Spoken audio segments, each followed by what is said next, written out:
तो last video में आप लोगों को विलियन की कंसंट्रेशन निकालने के लिए मैंने सूत्र समझाए थे, फार्मूलाज, और उनमें से कुछ दो सूत्र आपके रह गए हैं जो मैं अभी करा के फिर इससे संबंधित जो न्यूमेरिकल्स हैं वो मैं कराऊंगा आपको। तो देखा गया है कई बार हमारे जो विलियन होते हैं उनमें विलायक की मात्रा बहुत ही ज़्यादा होती है और विलय की मात्रा बहुत कम हुआ करती है। तो ऐसे विलियनों की कंसंट्रेशन यानी सांद्रता को निकालने के लिए हम कुछ दूसरे तरीके के सूत्र यानी दूसरे तरीके के कंसंट्रेशन के सूत्र यूज करते हैं।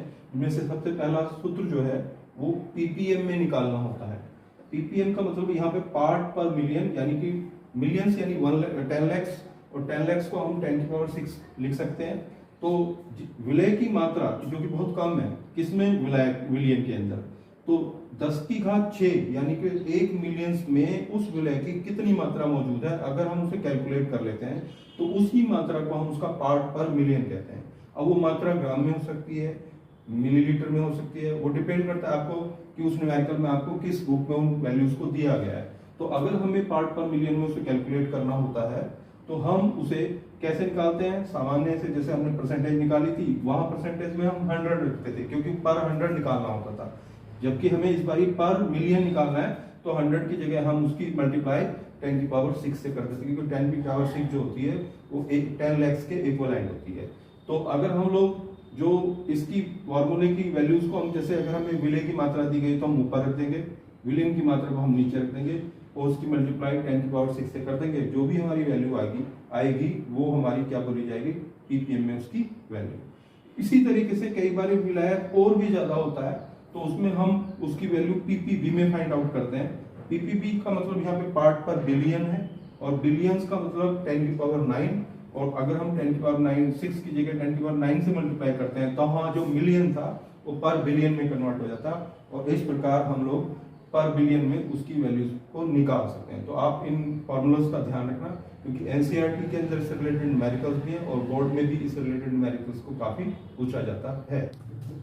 तो न्यूमेरिकल करते समय हमें कुछ बातों का ध्यान रखना है। जैसे हम लोगों को जो भी वो वैल्यूज न्यूमेरिकल में गिवन होती हैं, दी गई होती हैं, तो हम उन्हें कैसे नोटेशन में यानी हमें उन्हें कैसे नोट करना है।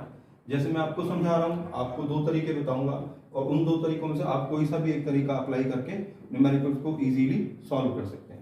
जैसे अगर आपको कभी विलय का भार दिया जाए तो भार को हम लोग वेट बोलते हैं और वेट को W से रिप्रेजेंट कर सकते हैं। तो स्मॉल w से हम उसको रिप्रेजेंट करेंगे जो हमारा विलय का भार होगा, ठीक है। और अगर बाई चांस वो विलायक का भार है क्योंकि वो ज्यादा होता है तो हम उसे बड़े W से शो करेंगे तो हम लोग बोल सकते हैं कि वो विलायक का भार होगा। क्योंकि हमें मोल्स में या अणुभार भी दिए गए हो सकते हैं, मोल में कन्वर्ट करना भी होता है तो हम लोगों को अणुभारों का भी पता होना चाहिए। अणुभार को हम मोलर मास बोलते हैं इंग्लिश में, जिसे m से रिप्रेजेंट करते हैं। और अगर वो विलय का अणुभार है तो हम स्मॉल m से कर सकते हैं, तो वो किस चीज का अणुभार हो जाएगा, वो विलय का अणुभार हो जाएगा। और इसी तरीके से अगर बाई चांस हम लोगों को वो विलायक का अणुभार की जरूरत पड़ती है तो हम लोग उसे कैपिटल M से रिप्रेजेंट कर सकते हैं, तो वहां विलायक का अणुभार हो जाएगा। और आयतन को हम V से रिप्रेजेंट ही करते हैं, यह हम लोगों को पहले से पता है। लेकिन कभी कभी क्या होता है क्योंकि मोलैरिटी और M यहाँ पर जो लिखा गया है और स्मॉल m उसे मोलैरिटी से भी दर्शाया जाता है, तो थोड़ा डिफिकल्टी को दूर करने के लिए हम लोग ये मान सकते हैं कि जो आपका दो चीजें आपको मिलाने के लिए कही गई हैं उनमें से एक का नाम आपको दिया हुआ, जैसे यहाँ पर एथिल अल्कोहल दे रखा है, जल दे रखा है, तो आप उन्हें जल के सूत्र से या एथिल के सूत्र से भी रिप्रेजेंट कर सकते हैं। लेकिन अगर बाई चांस नहीं भी दे रखा तो AB करके आप मान सकते हैं। जैसे अगर हम लोगों ने एथिल अल्कोहल दिया हुआ है तो हम यहाँ पर शॉर्ट में C2H5OH लिख देंगे और ऐसे यहाँ पर C2H5OH लिख सकते हैं। तो अब जरूरी नहीं है कि हम इसे स्मॉल लेटर्स में शो करें, तो हम इसे कैपिटल लेटर्स में भी शो कर सकते हैं। तो W of C2H5OH, अणुभार of C2H5OH, तो इस तरीके से हम यहाँ लिख सकते हैं।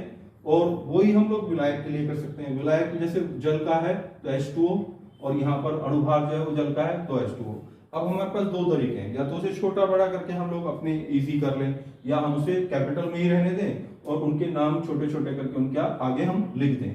तो अब मैं जैसे समझाने वाला हूं, आपके सामने एक न्यूमेरिकल लिखा हुआ है जिसमें कहा गया है कि 46 ग्राम एथिल अल्कोहल तथा 36 ग्राम जल यानी 36 ग्राम जल का अगर हमने एक विलयन बना लिया है तो एथिल अल्कोहल जल का हमें मोल प्रभाव निकालना है। तो सबसे पहले हम लोगों को जो चीजें दी गई हों तो हम लोग पहले उन्हें अपने तरीके से लिख लेते हैं, जैसे मैंने आपको समझाया। तो मैं तो अभी पहले वाला तरीका अप्लाई करूंगा लिखने के लिए, आप जो सा चाहे वो वाला अप्लाई कर सकते हैं। तो मैंने माना कि विलय जो है वो एथिल अल्कोहल है और उसका भार जो दे रखा है 46 ग्राम दे रखा है, और विलायक जो है वो जल है तो उसका भार जो दे रखा है 36 ग्राम दे रखा है। इसी तरीके से आप लोगों का जो अणुभार होता है वो एथिल अल्कोहल का मैं अलग से निकाल के दिखा देता हूँ, C2H5OH, जिसमें आपको न्यूमेरिकल जब दिए जाएंगे तो आपको बोर्ड में या एग्जाम्स के अंदर इनके सबके परमाणु भार दिए गए होंगे। तो कार्बन का जो परमाणु भार 12 होता है उसके हम 2 से गुणा करेंगे, हाइड्रोजन इसमें 6 है, 6 का 1 से गुणा करेंगे क्योंकि हाइड्रोजन का परमाणु भार 1 होता है, और ऑक्सीजन का 16 होता है, एक ही ऑक्सीजन है। तो जब आप लोग इन सबको कैलकुलेट करेंगे तो टोटल 12 दूनी 24 और 16 आप लोगों को 40 और ये 46 बैठेगा। इसी तरीके से अगर हमें जल का अणुभार निकालना हो तो वो 2 गुणा 1 जो हाइड्रोजन के हैं प्लस 1 ऑक्सीजन का, तो टोटल 18 बैठेगा। तो हम लोग यहाँ स्मॉल m की वैल्यू क्या लिख सकते हैं 46, और हम लोग H2O की वैल्यू क्या लिख सकते हैं यहाँ पर जो अणुभार है उसका वो 18 लिख सकते हैं। अब हमको पहले देखना कि हमसे पूछा क्या गया है, तो पूछा गया है इसका मोल प्रभाव इन दोनों का। तो अगर हम मान ले कि हम मोल प्रभाव एथिल अल्कोहल का निकालने जा रहे हैं तो X(C2H5OH) लिख देंगे, और हमें सूत्र कल बताया ही गया है, यानी आपकी लास्ट वीडियो में आपको बताया था कि मोल प्रभाव का जिसका हमें मोल प्रभाव निकालना होता है उसके मोलों को हम ऊपर लिखते हैं, और कुल मोल यानी दोनों के मोल जो कि आपके एथिल अल्कोहल जल है तो एथिल अल्कोहल के मोल और जल के मोल हम लोग नीचे लिख देंगे। तो अब पहले क्योंकि हमें मोल निकालने तो हम पहले ही आप मोल फाइंड आउट कर सकते हो, निकाल सकते हो। जैसे हम एथिल अल्कोहल के मोल निकालें तो हम देख रहे हैं कि यहाँ पर 46 ऊपर आएगा और 46 से ये डिवाइड हो जाएगा तो कुल मान 1 आ गया, यानी एथिल अल्कोहल का उस विलयन में जो मोलों की संख्या है वो 1 आई। उसी तरीके से अगर हम लोग यही काम जल के अणुओं के मोलों को निकालने के लिए करें तो हम लोग देखते हैं कि जो हमारा 36 ग्राम है उसका भार और 18 उसका अणुभार है, तो कुल मोल उसके 2 बैठते हैं। अब ये जो मोलों की संख्या हमारी आई हम यहाँ पर लगाकर उनके आंसर को फाइंड आउट कर सकते हैं। जैसे एथिल अल्कोहल का मोल 1 है और इन दोनों के मोल 1 और 2 हैं, तो ओवरऑल 1.3, या हम पॉइंट में भी इसके आंसर को निकाल सकते हैं। और अगर यही काम हम जल के मोल प्रभाव को निकालने के लिए करें तो हमें जल के मोलों को ऊपर लिखना पड़ेगा, बाकी कुल मोलों को हमें नीचे लिखना पड़ेगा, दोनों को मिला के इस तरीके से। और अगर हम अब इनको लिखेंगे तो 2 1 + 3 यानी ये 1/2/3 आ जाएगा। तो हम लोग देख रहे हैं कि दोनों के मोल प्रभाव हम निकाल चुके हैं, लेकिन एक और इजी तरीका है। अगर हम लोग एक का मोल प्रभाव निकाल लेते हैं और दूसरे का हम और इजी तरीके से निकालना चाहते हैं तो हम लोग देखते हैं कि उसके अंदर दोनों के मोल प्रभाजों जैसे C2H5OH और जल के मोल प्रभाज का जो टोटल होता है वो 1 होता है, जो मैंने आप लोगों को लास्ट वीडियो में बताया था। क्योंकि जितनी भी चीजें उस विलयन में मिली गई हो उनके मोल प्रभाजों का योग हमेशा 1 ही आएगा। तो हम लोग देखेंगे अगर हमें 1 का निकाल चुके, जैसे हम पहले किसका निकाला है, हमने एथिल अल्कोहल का निकाला है और हमें जल का इसी सूत्र से निकालना हो, तो जल का अगर हमें निकाला तो 1 में से हम पहले वाले एथिल अल्कोहल के मोल प्रभाज को क्या कर देंगे, घटा देंगे। जैसे अब अगर हम 1 में से 1/3 को सब्ट्रैक्ट करें तो इसका आंसर भी 2/3 है। तो अब आपके पास दोनों ऑप्शन है, चाहे तो आप लोग दोनों को सेपरेटली यानी अलग अलग कैलकुलेट कर सकते हैं, और चाहे तो उसे इस तरीके से दूसरे फॉर्मूले से और इजीली निकाल सकते हैं। ठीक है, तो यहाँ पर गलती से मेरे से यहाँ पर 2 की जगह 3 लिखा गया है, तो मैं इसे मिटाकर 2 कर देता हूँ जिससे कि आंसर जो है ठीक हो जाए, क्योंकि मैंने देखा पीछे जाके शायद गलती से मेरे हाथ से 3 लिखा गया है। तो अब मैं जो आपको नेक्स्ट न्यूमेरिकल कराने जा रहा हूँ ये एनसीईआरटी का भी है, और इसमें आप लोगों को 2 चीजें करने को मिलेंगी कि हम पार्ट पर मिलियन को द्रव्यमान प्रतिष्ठा में बदलेंगे और मोललता में बदलना सीखेंगे। जैसे क्वेश्चन दिया गया कि क्लोरोफॉर्म जो है वो जल में मिलाया हुआ, उसका जल विलयन बना हुआ है और जिसकी वैल्यू ये रखिए 15 ppm, और उसी की वैल्यू से आपको ये पता लगाने के लिए कहा जा रहा है कि इसी विलयन की आप द्रव्यमान प्रतिशतता ज्ञात कीजिए और उसकी मोललता निकालिए। तो अब हम लोग पता कैसे करेंगे, तो सबसे पहले हमें पता करना है कि जो ppm है उसका मीनिंग आपको मैंने बताया है। जैसे इसका अर्थ क्या निकलेगा कि 10⁶ भाग विलयन में क्लोरोफॉर्म का भार बराबर 15 ग्राम। अगर हम भाग की जगह यहाँ पर ग्राम कर लें, क्योंकि हमें ज्यादातर वैल्यूज ग्राम में चाहिए प्रतिशत तारीख को। 10⁻6 ग्राम विलियन में क्लोरोफॉर्म का जो भार है वो 15 ग्राम है, जो हमें इस न्यूमेरिकल के पीपीएम से पता लगता है। अब हमें जो पहला क्वेश्चन या पहला पार्ट जो दिया हुआ है वो द्रव्यमान प्रतिशतता। तो हमें पता है कि द्रव्यमान प्रतिशतता का मतलब क्या है कि विलियन के 100 में कितना है उसका विलय का मिलाया। तो हम इसी से निकाल सकते हैं कि 10⁻6 ग्राम में विलियन जो है उसके अंदर विलय का जो भार है वो कितना है, 15 ग्राम। तो अगर हम इसी को देखें कि 1 ग्राम विलियन के भार में क्लोरोफॉर्म का कितना भार बैठेगा, तो हम 15 को किससे भाग दे देंगे, 10⁻6 से। और क्योंकि ये 1 ग्राम में है, अगर हमसे पूछा जाए 100 ग्राम में कितना, क्योंकि प्रतिशतता किसमें निकलती है, 100 में, तो हम 15 10⁻6 इंटू 10⁻2 या 100 कर सकते हैं। तो अगर हम और सिंप्लीफाई करें 15 10⁻6 गुणा 10⁻2, और हम इसे आगे लिख सकते हैं 15 गुणा 10⁻4। और ज्यादा इजी या हम लोग फॉर्मेशन में करें जो हमें रेगुलर नियम के बेसिस पे होती है, तो 1.5 इंटू 10⁻³ होगा इसका आंसर।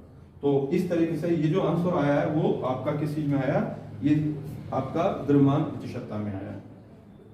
ठीक है, तो अब हम इसमें इसकी मोललता की गणना करेंगे। जैसा कि हमें पता है कि इसमें विलायक का भार, जिसे हम कैपिटल W से रिप्रेजेंट कर सकते हैं, वो कितना है, 10⁻6 ग्राम। विलायक या हम विलियन का भार भी कह सकते हैं, क्योंकि विलय की मात्रा उसमें बहुत कम है।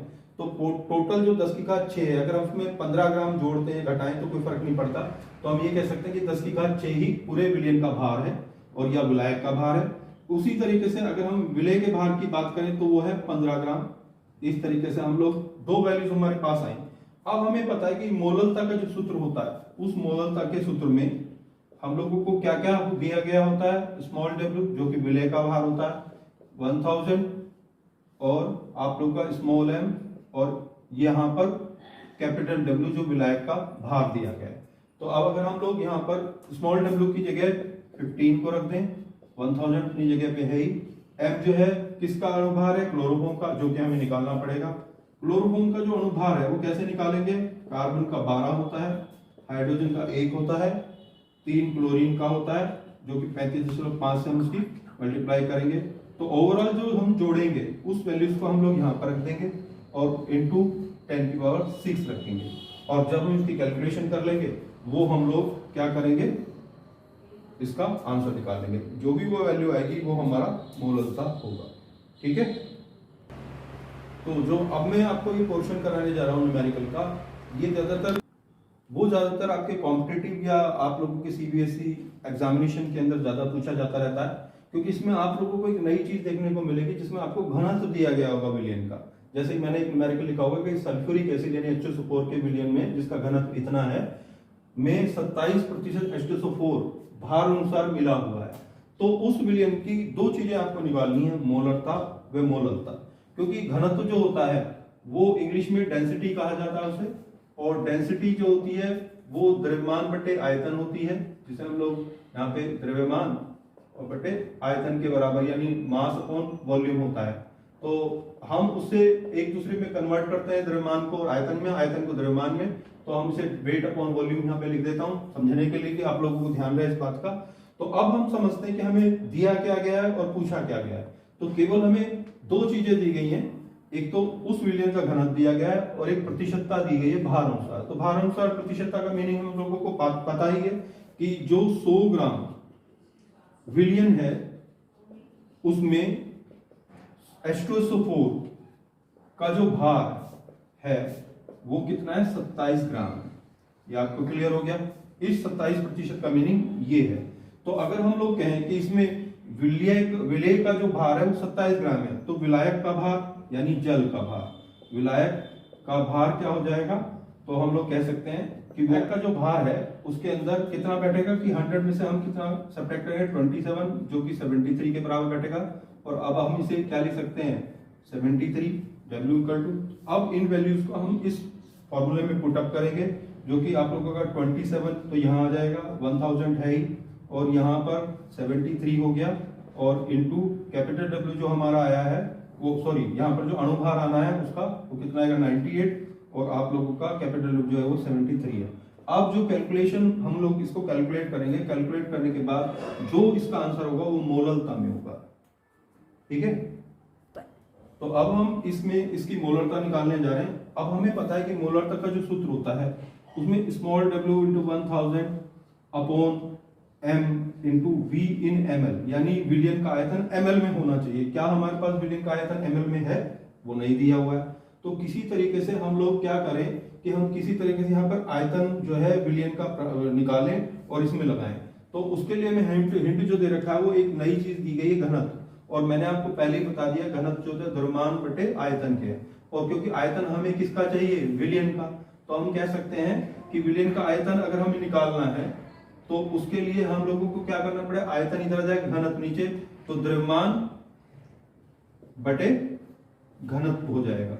और क्योंकि हमारा जो विलयन है वो टोटल 100 है और 100 और घनत्व कितना है आपका 1.198 और ये आपका ml में कन्वर्ट हो जाएगा, क्योंकि आप इसकी यूनिट देखें ग्राम पर ml, ग्राम से ग्राम कट जाएगा और जो ये वैल्यू आएगी वो ml में आ जाएगी। तो अब हमें आयतन भी मिल गया, वो कितना है? ये टोटल। तो हम चाहें तो इस पूरी वैल्यू को यहाँ रख देंगे, बाद में कैलकुलेट कर लेंगे। जैसे स्मॉल w हमारा कितना है? 27, 1000 है इसके आगे, और अपॉन में हम लोग क्या करेंगे? इसका अणुभार 98 है। अब हमारा आयतन जो है वो ये है। अब इसको हम यहाँ पर 100 लिख दें और बटे में 1.98 जो है वो ऊपर जाके मल्टीप्लाई हो जाएगा, तो 1.9। तो अब हम और इजीली करेंगे, 2 0 से 2 0 कट जाएंगी। बाकी कैलकुलेशन आप लोग कर ही सकते हैं। आपको मेरे को समझाना था कि इसकी मोलरता या मोलैलिटी हमने कैसे कैलकुलेट करनी है, तो कैलकुलेशन आप सेल्फली करेंगे और इस तरीके से हम इन न्यूमेरिकल्स को सॉल्व कर सकते हैं। तो अब आपको क्या करना है, इस वीडियो को देखने के बाद पहले तो सब्सक्राइब नहीं किया तो सब्सक्राइब करना है, और आप लोग लाइक नहीं कर रहे हैं तो लाइक भी कीजिए। और जो आप लोगों के दूसरे फ्रेंड्स हैं या दूसरे स्कूल्स में आप लोगों के दोस्त पढ़ते हैं उनको भी आप इस चैनल को सब्सक्राइब करने के लिए कहिए। और किसी तरीके की कोई प्रॉब्लम आपको क्रिएट होती है तो वो मुझे आप कमेंट्स के अंदर कह सकते हैं और मैं उसको रिमूव करने की कोशिश करूंगा। Thank you.